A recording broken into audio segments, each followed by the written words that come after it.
देखिए सवाल बड़ा है और बहुत टेम्पटिंग भी है, क्योंकि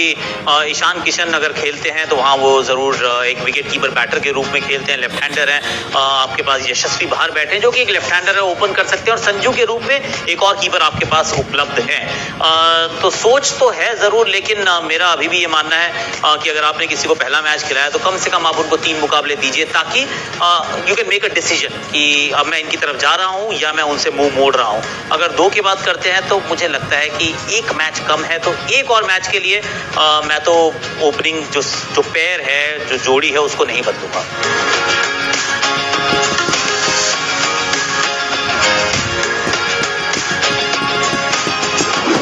देखिए 6 ओवर जो पहले के रहते हैं, जिसके अंदर आपके पास फील्ड रिस्ट्रिक्शंस रहती हैं, सिर्फ 2 ही खिलाड़ी 30 गज के घेरे से बाहर रहते हैं, तो ज़रूरी है कि आप उसको कैपिटलाइज करें, लेकिन उसकी कैपिटलाइजेशन तभी संभव है जब आपके हाथ में विकेट्स हों।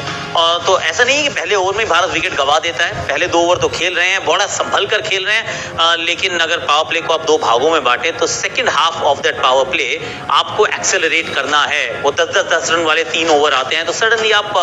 50 पे 1 होते हैं, लेकिन जो करंट सिनेरियो है उसमें हम 2 विकेट गंवा जाते हैं, 36-37 रन बनाते हैं, तो ये नीदर है नॉ देयर, तो समस्या तो है। तो मेरे विचार में अब शुभमन गिल, ईशान किशन अब 2 मैचेस खेल चुके हैं, इस पिच पे भी ऑलरेडी अब 1 मैच खेल गए हैं, तो थोड़ा सा और इंटेंट दिखानी पड़ेगी, पर ये ध्यान रखना पड़ेगा किस बॉलर को टारगेट करना है और कहाँ पे शॉट लगाने हैं।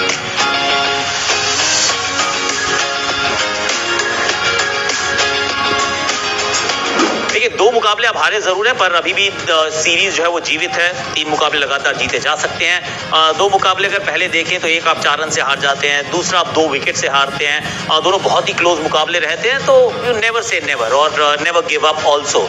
लेकिन कुछ चीज़ें हैं जो बदलनी पड़ेंगी, तो बैटिंग में थोड़ा सा और फोकस करना पड़ेगा, क्योंकि नंबर 8 पे कोई बैटर नहीं है और वो बदलने वाली कहानी नहीं है, तो फिर थोड़ी सी और रिस्पॉन्सिबिलिटी बतौर बैटिंग यूनिट लेनी पड़ेगी। उसमें हार्दिक के ऊपर भी रिस्पॉन्सिबिलिटी होगी कि खुद बहुत सारे रन्स बनाएं, अंत तक वहां पर जमे रहें, ताकि इतने रन्स हो जिनको आप डिफेंड कर सकते हैं। और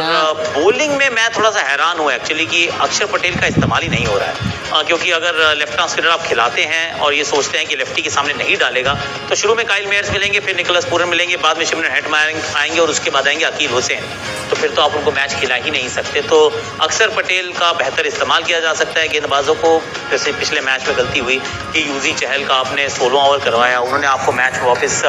लाया, लेकिन उसके बाद उन्होंने चौथा ओवर डाला ही नहीं, तो वो थोड़ी सी गलतियां हुई, जिन गलतियों को ठीक जरूर करना पड़ेगा हार्दिक से कैप्टन।